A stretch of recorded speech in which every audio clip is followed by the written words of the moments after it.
अब हम लोग यूनरी ऑपरेटर के अंतर्गत, यूनरी ऑपरेटर में हम लोग जो ऑपरेटर डिस्कस करने वाले हैं उसका नाम क्या है? इंक्रीमेंट। इंक्रीमेंट का जो सिंबल होता है वो प्लस प्लस होता है ना? प्लस प्लस को ही क्या कहता है? इंक्रीमेंट। अब एक चीज समझिएगा, इंक्रीमेंट में क्या होता है, जैसे प्लस प्लस एक्स है और एक्स की वैल्यू कितनी है? 5, तो इसका मतलब होता है x is equal to x plus 1। ध्यान समझिएगा, प्लस प्लस का मतलब क्या होता है? x इज मतलब अगर प्लस प्लस x है तो इसका मतलब क्या हो गया? x is equal to x plus 1, यानी x की वैल्यू में यानी 5 में 1 जोड़ा जाएगा और उसका जो रिजल्ट होगा यानी 6 वो वापस किस में चला जाएगा? x में। यानी वेरिएबल में 1 जोड़ा जाएगा और उसके साथ साथ वेरिएबल की वैल्यू को क्या कर दिया जाएगा? अपडेट कर दिया जाएगा। यानी x की वैल्यू अगर 5 थी तो 1 x में जोड़ दिया जाएगा तो कितना हो जाएगा? 6, और x की जो पुरानी वैल्यू होगी वो हट जाएगी, वो कितना आ जाएगा? 6, है ना? तो इंक्रीमेंट, अच्छा देखिए, एक तो स्टेटमेंट ये होता है और एक स्टेटमेंट x प्लस 1 होता है, दोनों में अंतर होता है। इसका मतलब कुछ और है, इसका मतलब कुछ और है। इसमें सिर्फ 1 को ऐड किया जा रहा है, यहाँ पे x की वैल्यू में कोई चेंज नहीं होगा, लेकिन यहाँ पे क्या हो रहा है? 1 को x में ऐड किया जा रहा है, इसके साथ साथ जो वैल्यू आएगी वो अपडेट हो जाएगी किसमें? x में, मतलब x की वैल्यू अपडेट भी हो जाएगी। इसलिए इस इक्वेशन में और इक्वेशन में अंतर होता है, तो ये हमेशा अपने ध्यान में रखेंगे, ठीक है? अब हम बात करेंगे इंक्रीमेंट ऑपरेटर की। तो इंक्रीमेंट ऑपरेटर 2 टाइप्स के होते हैं, एक प्री इंक्रीमेंट होता है, एक पोस्ट इंक्रीमेंट होता है। एक प्री इंक्रीमेंट होता है, एक पोस्ट इंक्रीमेंट होता है। प्री इंक्रीमेंट में क्या होता है?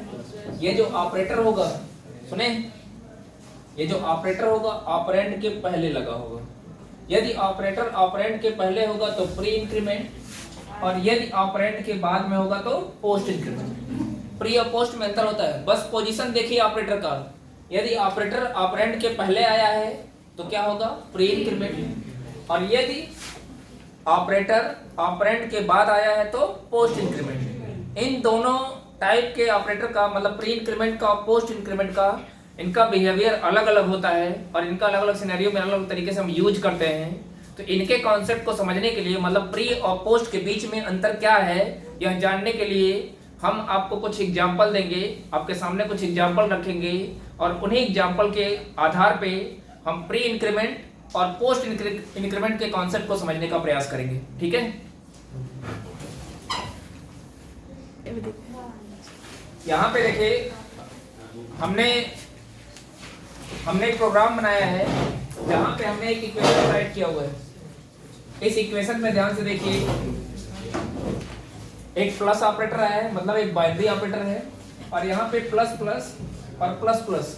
इस इक्वेशन को ध्यान से देखिए कि जितने भी इंक्रीमेंट ऑपरेटर आए हैं सारे के सारे प्री इंक्रीमेंट हैं। तो प्री इंक्रीमेंट के कॉन्सेप्ट को समझने के लिए हमने क्या किया है, एक एग्जाम्पल लिया हुआ है और इसी एग्जाम्पल के बिहाफ पे हम लोग प्री इंक्रीमेंट के कॉन्सेप्ट को समझने का प्रयास करेंगे।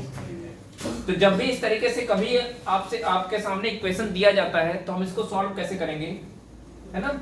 अब देखिए इसमें वास्तव में हो क्या रहा है, a की वैल्यू दी गई है 5, b में हमने कुछ नहीं दिया है तो बाय डिफॉल्ट कौन सी वैल्यू होगी? गार्बेज। ये तो CLR है, CR है, और यहाँ लिखा गया b is equal two plus plus a plus plus plus a। और प्रिंटअप में ध्यान से देखिए, a की वैल्यू प्रिंट कराई गई है और b की वैल्यू, a और b की वैल्यू प्रिंट कराई गई है, ठीक है? तो अब a और b की वैल्यू क्या होगी वो हमको तब पता चलेगा जब हम इस इक्वेशन को सॉल्व करेंगे। और इक्वेशन में ध्यान से देखिए प्लस तो आया है, तो प्लस को कैसे सॉल्व करते हैं ये आपको पहले से पता है। इसमें प्लस के साथ साथ प्री इंक्रीमेंट भी आया है। तो जब कभी किसी इक्वेशन में प्री इंक्रीमेंट आए होंगे तो उनको हम कैसे सॉल्व करेंगे उसको देखते हैं। सबसे पहले हम इक्वेशन को लिख लेते हैं, प्लस प्लस a की वैल्यू, प्लस इक्वेशन क्या है? Plus plus a plus plus a। सबसे पहला काम ये है कि वेरिएबल की वैल्यू को पुट कर देना, इक्वेशन में वेरिएबल की वैल्यू को पुट कर देना। तो वेरिएबल की वैल्यू कितनी दी गई है? 5, तो प्लस प्लस 5 लिख लिया, प्लस प्लस 5। अब हम आपको एक चीज यहाँ पे बताना चाहते हैं, जो पूछा भी जाता है, छोटा सा पॉइंट है, वो ये है कि कभी भी, एक पॉइंट छोटा सा पॉइंट बताना चाहते हैं, वो ये है कि कभी भी इंक्रीमेंट ऑपरेटर या डिक्रीमेंट ऑपरेटर का इस्तेमाल कांस्टेंट वैल्यू के ऊपर प्रोग्राम के अंदर मत करिएगा, क्योंकि देखिए यहाँ पे प्लस प्लस किसके ऊपर है, वेरिएबल के ऊपर। तो इस तरीके से जब प्रोग्राम के अंदर चाहे वो प्लस प्लस हो चाहे वो माइनस माइनस हो, जब भी लिखा जाएगा वो हमेशा वेरिएबल के ऊपर लिखा जाएगा। इस तरीके से कभी भी कांस्टेंट वैल्यू के ऊपर ये ऑपरेट नहीं करता, क्योंकि अभी हमने आपको बताया है कि इंक्रीमेंट ऑपरेटर एक जोड़ता है, जोड़ने के साथ वेरिएबल की वैल्यू को भी क्या कर देता है, चेंज कर देता है, अपडेट कर देता है। अब आप बताओ, अगर ये किसी कांस्टेंट वैल्यू के ऊपर आ गया तो कांस्टेंट तो फिक्स होते हैं ना, उसमें हम परिवर्तन नहीं कर सकते। यही कारण है कि जब कभी इंक्रीमेंट डिक्रीमेंट ऑपरेटर आएगा तो प्रोग्राम के अंदर किसी वेरिएबल के ऊपर ही आएगा। अगर आपने गलती से किसी कांस्टेंट वैल्यू के ऊपर यूज कर लिया है तो वो एरर शो करेगा, वो प्रोग्राम आपका कंपाइल नहीं करेगा। तो ये हमेशा आपको ध्यान देना है कि जब आपको इंक्रीमेंट या डिक्रीमेंट ऑपरेटर का आपको यूज करना है तो आप हमेशा वेरिएबल के ऊपर यूज करिएगा, कभी भी कांस्टेंट वैल्यू के ऊपर यूज मत करिएगा। अब हम यहाँ पे हम सिर्फ इक्वेशन को सॉल्व कर रहे हैं, सॉल्व करके बता रहे हैं कि कैसे इंक्रीमेंट और प्री इंक्रीमेंट ऑपरेटर किस तरीके से बिहेव करता है, किस तरीके से वो इक्वेशन को मतलब किसी इक्वेशन में आया है तो वो कैसे सॉल्व करता है। एक चीज हम इसमें एक चीज और इंक्लूड करना चाहते हैं कि टर्बो सी पे आपको अलग आंसर मिलेगा, विजुअल स्टूडियो कोड पे अलग मिलेगा। और ये जो हम मेथड आपको बता रहे हैं सॉल्व करने का, ये टर्बो सी के लिए है। ये टर्बो सी कंपाइलर पे ही आपको एग्जैक्ट आंसर मिलेगा जो हमारा आंसर आएगा, विजुअल स्टूडियो कोड पे आपको चेंज देखने को मिलेगा। ठीक है, आप ध्यान दें ये प्लस। अच्छा देखिए, जो प्री इंक्रीमेंट ऑपरेटर होता है इसका रैंक वैसे 2 होता है, पता है ना। प्री इंक्रीमेंट का रैंक मतलब जो इंक्रीमेंट ऑपरेटर होते हैं इनका रैंक 2 होता है और इनका रैंक 4 होता है। तो वैसे देखा जाए तो पहले किसको सॉल्व करना है, प्री को। इंक्रीमेंट ऑपरेटर को पहले हम क्या करेंगे, सॉल्व करेंगे। लेकिन ध्यान रहे, अगर प्री होगा तभी पहले सॉल्व करना है। प्री का मतलब क्या होता है, पहले, अब पोस्ट का मतलब होता है बाद में। मेरे कहने का मतलब यह है कि अगर पोस्ट इंक्रीमेंट होता तो हम नहीं सॉल्व करते, उसको बाद में देखा जाएगा। अभी फिलहाल चूंकि हमारे क्वेश्चन में सिर्फ प्री इंक्रीमेंट आया है इसलिए हम उसी की चर्चा करते हैं, पोस्ट इंक्रीमेंट को अलग से हम बता देंगे। प्री इंक्रीमेंट, और यहाँ देखिए एक प्लस आया है, तो प्री इंक्रीमेंट ये कहता है कि पहले इंक्रीमेंट करो। प्री इंक्रीमेंट ये कहता है कि पहले इंक्रीमेंट करो, तो पहले इंक्रीमेंट करेंगे। तो एक चीज और आप करिएगा कि वेरिएबल की जो वैल्यू होगी आप ऐसे रख लीजिएगा, ठीक है। तो जब प्लस प्लस इंक्रीमेंट करेगा तो किसको इंक्रीमेंट करेगा, एक ही वैल्यू बढ़ के कितनी हो जाएगी, 5 से कितनी हो जाएगी, 6। यानी ये प्लस प्लस किस में बदल गया, 6 में। बाकी को आप ऐसे लिख लीजिएगा, ठीक है। अब क्या करेंगे, अब फिर इस इक्वेशन को ध्यान से देखिए, यहाँ का प्लस प्लस सॉल्व हो गया है, अभी एक प्लस प्लस बाकी है कि नहीं बाकी है। अब ये प्लस प्लस पहले इसको भी सॉल्व कर लेंगे। पहले इक्वेशन में जितने भी, किसी भी इक्वेशन में जितने भी प्री इंक्रीमेंट ऑपरेटर आए होंगे सबसे पहले उसी को सॉल्व करना है, उसके बाद ही हम जो बाइनरी ऑपरेटर होंगे उनको हम सॉल्व करेंगे, ठीक है। अब देखें, इसको सॉल्व करेंगे तो ये प्लस प्लस क्या करेगा, ये प्लस प्लस भी इंक्रीमेंट करेगा, किसकी वैल्यू को, एक ही वैल्यू। अब आप बताइए एक ही वैल्यू कितनी हो चुकी है, 6 हो चुकी है। तो यहाँ पे होगा क्या, सुने ध्यान से, पहले जब आपने यहाँ पे एक ही वैल्यू को इंक्रीमेंट किया ना तो तुरंत इसको सॉल्व मत करिएगा। आप सबसे पहले काम करिएगा, किसकी वैल्यू में आपने इंक्रीमेंट किया था, एक ही वैल्यू में। तो आप एक काम करिएगा, इंक्रीमेंट करने के बाद पूरे इक्वेशन में देखिएगा कि कहाँ कहाँ ए है। भाई आपने इंक्रीमेंट जिस वेरिएबल की वैल्यू को बढ़ाया है ना, आप पूरे इक्वेशन में ढूंढो कि वह वेरिएबल कहाँ कहाँ और आया है। जैसे हमने ए की वैल्यू को बढ़ाया, मतलब ये प्लस प्लस सॉल्व हो गया। अभी आगे जाके देखेंगे तो ये भी तो ए है। तो जहां जहां वही सेम वेरिएबल आया होगा, मैं फिर से रिपीट करता हूं, जिस वेरिएबल की वैल्यू को हमने इंक्रीमेंट किया है उसको इंक्रीमेंट करने के बाद आप अगले स्टेप में उस वेरिएबल को पूरे इक्वेशन में ढूंढना, जहां जहां वो वेरिएबल आया होगा सब जगह करंट वैल्यू से क्या कर देंगे, अपडेट कर देंगे। मेरे कहने का मतलब ये है कि हमने यहाँ पे इंक्रीमेंट कर लिया, अब अगले स्टेप में हम ढूंढेंगे कहाँ कहाँ ए है, तो यहाँ पे भी तो ए की वैल्यू है, यानी ये जो 5 था ये वास्तव में किसकी वैल्यू है, ए की वैल्यू। तो जहां जहां ए आया होगा, अगर 2-4 जगह और भी आया होता, सब जगह हम करंट वैल्यू जो इंक्रीमेंट होके मिली है उसी को क्या कर देते, फीड कर देते, पुट कर देते। मेरे कहने का मतलब ये है कि अगर ये ए की वैल्यू है तो यहाँ पे हम करंट वैल्यू जब पुट करेंगे तो ये भी किस में बदल जाएगा, 6। आपको यही करना है। अब होगा क्या, अब ध्यान दीजिएगा, हमने क्या किया, पहले इंक्रीमेंट किया, फिर उसके बाद हमने इस इक्वेशन में उस वेरिएबल को ढूंढा जिसकी वैल्यू को अभी भी हमने इंक्रीमेंट किया है। अब जो चीज हमने इसके साथ किया वही चीज इसके साथ भी तो करेंगे, यानी अब इसको इंक्रीमेंट करेंगे, तो इंक्रीमेंट करेंगे तो ये कितना हो जाएगा, ये 6 से कितना हो जाएगा, 7। अब विजुअल स्टूडियो कोड होता ना तो आपको आंसर यहीं पे मिल जाता 13, लेकिन टर्बो सी में होगा क्या, फिर से ये क्या करेगा, इंक्रीमेंट करने के बाद फिर ढूंढेगा कहाँ कहाँ ए है। मैं टर्बो सी कंपाइलर की बात कर रहा हूँ, अगर विजुअल स्टूडियो कोड में होता तो यहीं पे आपका आंसर 13 हो जाता। वो है एक स्टैटिक, उसमें एक कॉन्सेप्ट होता है स्टैटिक इंट का, वो अलग से है ना, इसलिए मतलब उसको अलग से बताएंगे हम, ठीक है। वो अलग कंपाइलर है, उसका जो कॉन्सेप्ट है वो अलग से आपको बताया जाएगा कि ऐसा क्यों होता है, ठीक है। इधर भी तो सर होगा था क्या, 6 हाँ ओके। यहाँ पे क्या होगा, यहाँ पे देखिए, अब यहाँ पे जो आपने किया है, सुने, यहाँ पे जो आपने किया है, क्या किया, इंक्रीमेंट किया ना, उसके बाद आप क्या करोगे, पूरे इक्वेशन में ढूंढोगे कहाँ कहाँ फिर से ए है, तो ये भी तो ए की वैल्यू थी, तो यहाँ पे फिर से कितना हो जाएगा। मेरे कहने का मतलब ये है कि जब यहाँ पे एक बार यहाँ 5 था ना, 5 से कितना हो गया 6, और यहाँ 6 से कितना हो गया 7। तो जानते हैं ये जब प्लस प्लस सॉल्व हो जाएगा तो यहाँ पे a प्लस ए कुछ इस टाइप का हो जाएगा। तो a की वैल्यू जब 2 बार बढ़ी है, a की वैल्यू जब 2 बार बढ़ी है, मतलब एक बार 5 से कितना हुआ 6, और 6 से कितना हो गया 7। तो जब a की वैल्यू 7 हो गई तो आपको बताइए फाइनल में 7 + 7 होगा कि नहीं होगा। लेकिन हम इस चीज को डायरेक्टली नहीं बता सकते, हम इसी माध्यम से बता सकते हैं। मैं एक बार फिर से रिपीट कर दूं, अभी हम वो टर्बो सी और विजुअल स्टूडियो वाला हम अलग से बता देते हैं। सुने, हमने क्या किया, सबसे पहले वेरिएबल की वैल्यू को पुट किया, तो यहाँ पे भी 5 हो गया, यहाँ पे भी 5 हो गया। उसके बाद हमने क्या किया, प्लस प्लस 5 था, हमने इसको इंक्रीमेंट करके कितना किया 6, ठीक है, मतलब a की वैल्यू इंक्रीमेंट होकर कितनी हो गई 6। उसके बाद आपका काम क्या है, पूरे इक्वेशन में देखो कहाँ कहाँ a आया है, ठीक है। हमने देखा ये भी a की वैल्यू थी, तो हमने उस इंक्रीमेंट करने के बाद क्या किया, यहाँ पे हमको a की वैल्यू मिली, तो यहाँ पे हमने क्या किया, इस वैल्यू को यहाँ पे असाइन कर दिया। फिर हम इसको इंक्रीमेंट करेंगे, तो इंक्रीमेंट करेंगे तो a की वैल्यू कितनी हो जाएगी 6 से कितनी हो जाएगी 7। फिर हम क्या करेंगे, फिर से देखेंगे पूरे इसको छोड़ के पूरे इक्वेशन में देखिए कहाँ कहाँ a आया हुआ है, जहां जहां a आया होगा वहां पे हम करंट वैल्यू क्या कर देंगे, असाइन कर देंगे। करंट वैल्यू कितनी है 7, यानी ये 7 यहाँ पे हो जाएगा। अब 7 और 7 मिलके कितना हो जाएगा 14, 7 और 7 मिलके क्या हो जाएगा 14, ठीक है। यानी अच्छा ये b की वैल्यू आई, ये 14 किसकी वैल्यू आई, b की, क्योंकि देखिए लेफ्ट में क्या है b तो है।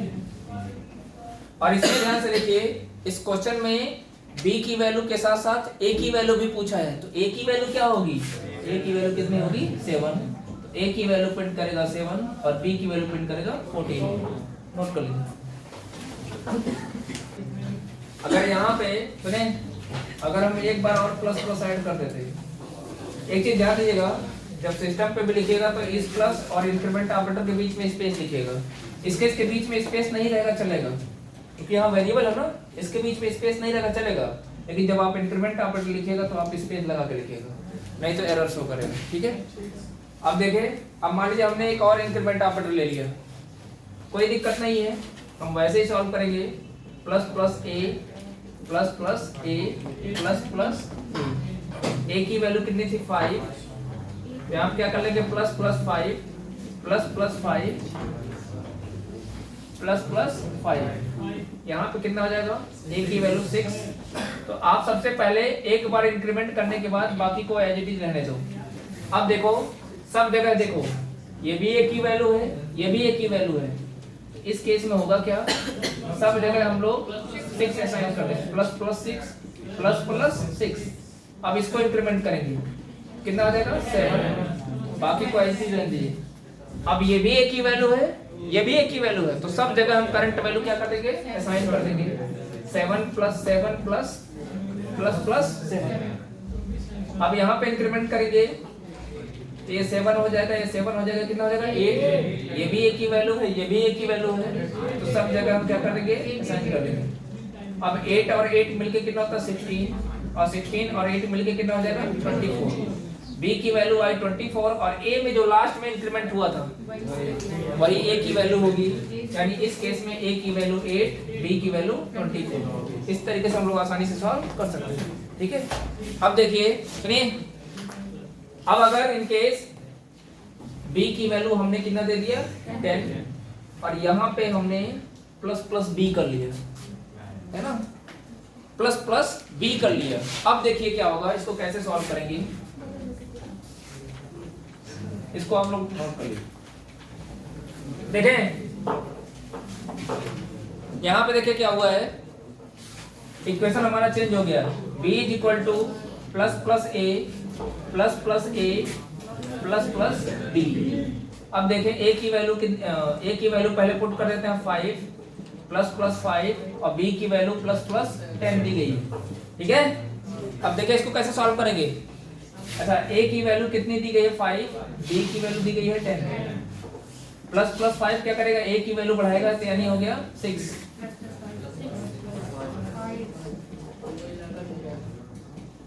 अब देखिए ढूंढे कहां कहां a है, अभी a की वैल्यू हमने इंक्रीमेंट किया ना, यानी 6 और ये a की वैल्यू थी प्लस प्लस 6, क्या a भी a की वैल्यू थी, तो यहाँ पे कोई चेंज नहीं होगा, प्लस प्लस 10।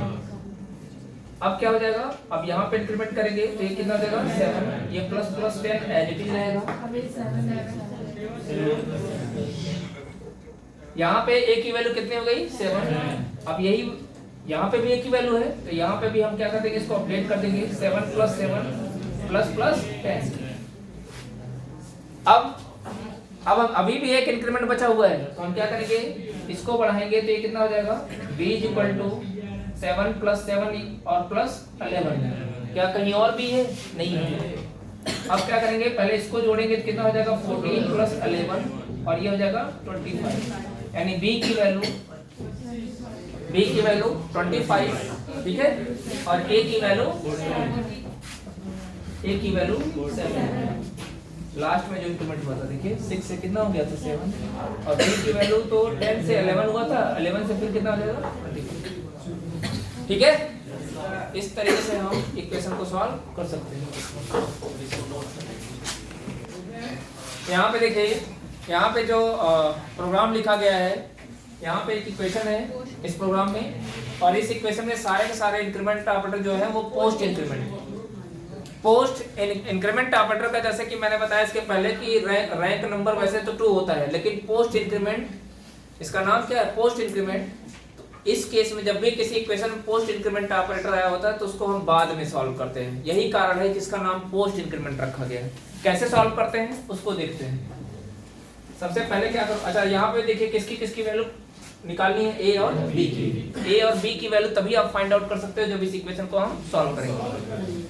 तो सॉल्व करते हैं, b is equal to a plus plus और a प्लस प्लस। यहाँ पे भी ध्यान से देखिए, यहाँ पे सारे ऑपरेटर क्या है पोस्ट इंक्रीमेंट है।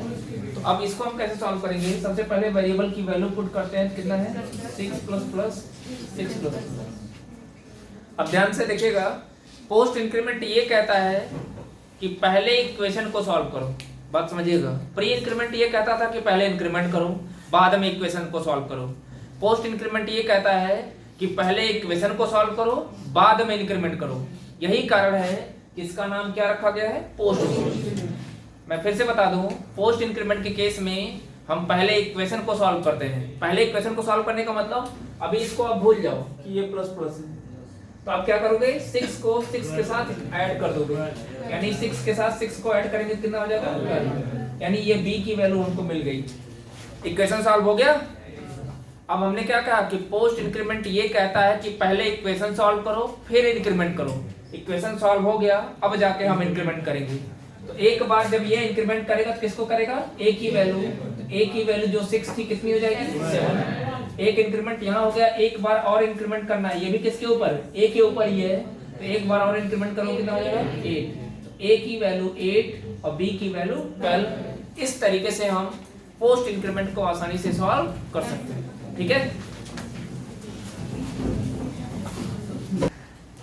अब देखिए इंक्रीमेंट और डिक्रीमेंट सॉरी इंक्रीमेंट ऑपरेटर पर तीसरा एग्जांपल आपको बताने जा रहे हैं। देखें यहाँ पे इस बार देखिए हमने ए की वैल्यू 6 रखा है, बी को भी हमने वैल्यू दे दिया है, और यहाँ पे एक इक्वेशन जो हमने लिखा है, इस इक्वेशन को अगर ध्यान से देखिए तो इसमें प्री इंक्रीमेंट भी आया है और पोस्ट दोनों एक साथ है। अब इस टाइप के इक्वेशन को हम कैसे सॉल्व करेंगे जिसमें प्री भी आया है और पोस्ट भी है। तो इस प्रकार के इक्वेशन को सॉल्व करने के लिए आपको प्री इंक्रीमेंट का जो कॉन्सेप्ट है वो अलग लेके चलना है। अब मतलब जब प्री आएगा तो प्री का कॉन्सेप्ट यूज करेंगे और जब पोस्ट आएगा तो पोस्ट का। मेरे कहने का मतलब ये सबसे पहले इक्वेशन को लिख लेते हैं, plus plus B A plus plus plus plus B का मतलब हो गया यानी प्लस प्लस 6 और बी की सॉरी यहाँ बी की वैल्यू कितनी है 10, ए की वैल्यू कितनी है 6। अब देखिए इसमें प्री और पोस्ट दोनों है, तो प्री और पोस्ट में प्री का मतलब क्या होता है पहले, यानी प्री को हम पहले सॉल्व करेंगे। तो पूरे इक्वेशन में सुने ध्यान से, यदि किसी इक्वेशन में प्री इंक्रीमेंट और पोस्ट इंक्रीमेंट दोनों आए हो तो उस केस में आप क्या करोगे, पूरे इक्वेशन में सबसे पहले प्री इंक्रीमेंट को सॉल्व करोगे, जहां जहां प्री इंक्रीमेंट होंगे उनको आप सॉल्व कर लोगे, है ना। तो अब चूंकि एक ही प्री इंक्रीमेंट आया है तो इस केस में हम करेंगे क्या, यहाँ पे जब इंक्रीमेंट करेंगे तो कितना हो जाएगा 11 प्लस। अच्छा देखिए प्री इंक्रीमेंट ये किस पे हुआ है, बी के ऊपर हुआ है, तो वैल्यू हमको कहीं असाइन करने की जरूरत नहीं, क्योंकि यहाँ पे हम चेक जरूर करेंगे। जैसे हमने बी की वैल्यू बढ़ाया, अब पूरे क्वेश्चन में ढूंढे कहीं और बी आया है, नहीं है लेकिन ए है, तो ए को तो असाइन करेंगे नहीं। अब यहाँ पे क्या हो जाएगा प्लस प्लस 6। अच्छा एक चीज और है, बी की वैल्यू 10 थी, अब कितनी हो गई 11, ए की वैल्यू 6 है अभी, ठीक है। अब क्या करोगे, अब इस इक्वेशन को ध्यान से देखिए, बस पोस्ट बचा है, प्री तो नहीं बचा। अब पोस्ट के हिसाब से चलेंगे। पोस्ट ये कहता है कि पहले इक्वेशन सॉल्व करो, पहले इक्वेशन सॉल्व कर लो। इक्वेशन सॉल्व करने का मतलब इसको भी छोड़ दीजिए, 11 और 6 करेंगे कितना देगा 17, यानी बी की वैल्यू आ गई 17। पहले इक्वेशन सॉल्व कर लिया, अब इंक्रीमेंट करेंगे। इंक्रीमेंट करने का मतलब ये जो प्लस प्लस बचा है इसको सॉल्व करेंगे, तो ये प्लस प्लस किसकी वैल्यू बढ़ाएगा, ए की वैल्यू, यानी ए की वैल्यू हो जाएगी 7 और बी की वैल्यू कितनी आ गई 17। इस तरीके से यहाँ पे ए की वैल्यू प्रिंट करेगा 7 और बी की वैल्यू क्या प्रिंट करेगा 17। इस तरीके से हम इक्वेशन को सॉल्व कर सकते हैं, ठीक है।